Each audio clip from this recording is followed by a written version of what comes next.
I work at Dogs for Good. Dogs for Good makes life-changing differences for people with disabilities through the power of expertly trained dogs. Today, Sheldon and I will be doing some crate training. It's a good idea to start introducing your puppy to a crate when they first arrive home with you. We at Dogs for Good use it for a couple of different reasons. We know that when we leave our puppies, they're in a safe environment, that they're not going to hurt themselves, they're not going to damage anything in your home that you don't want them to damage. And also for later on in life, if they do need to have crate rest for a health reason, then they have a safe space to be able to do that in. The first golden rule of crate training is to ensure that you have an appropriate sized crate for your puppy or dog.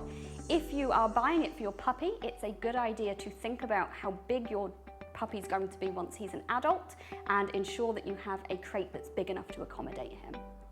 Make sure the crate is always a positive space for your puppy so that it has no negative associations. So I would never use the crate to punish the puppy, or if you tell the puppy off and separate it, I would always make sure that it's positive.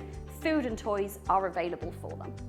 Consider how a puppy or dog will fit into your busy lives. A crate isn't a solution for leaving them for long periods of time.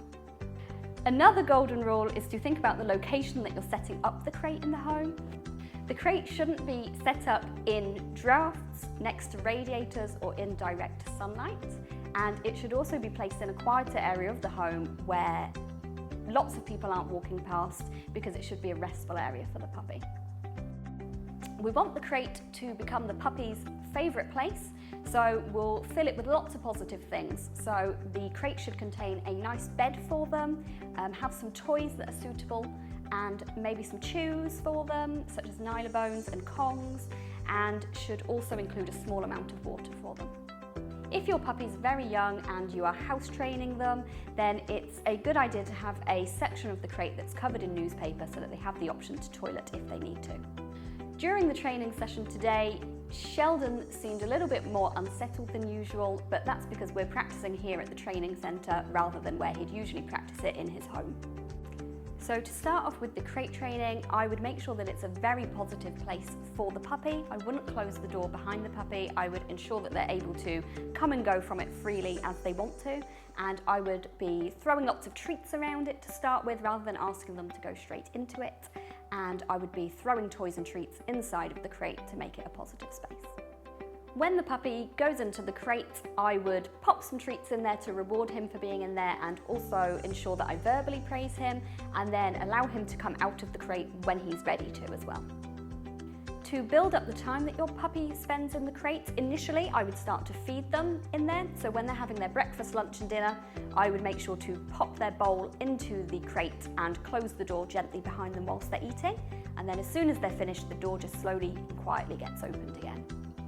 It's important to only close the crate door once they are sat or laid down in the crate, and that's to ensure that they're definitely relaxed before closing. It's important to build up the duration that your puppy's comfortable in the crate during the day, because you're going to leave them for a lot longer overnight. When returning to your puppy and letting them out of the crate again, it's important that that isn't something to be super excited about, so a calm and quiet door opening and walking away for your puppy to follow you out is the best way to do this. It's sensible to not leave your puppy or dog in the crate for more than 4 hours during the day. Every person knows their puppy or dog the best. You're going to know whether your puppy is barking because it's frustrated and it just wants to be let out of the crate, or whether it's genuinely distressed. If the puppy is genuinely distressed, then we would advise not using the crate initially and really gradually building that up to ensure that they're confident. If at any point overnight your puppy is unsettled and is barking or whining, we would advise to leave them for a few minutes until they're quiet and then go down and check on them. If they are really distressed, then we will either let them out of the crate and let them sleep in their bed, or we would take the crate upstairs to the bedroom.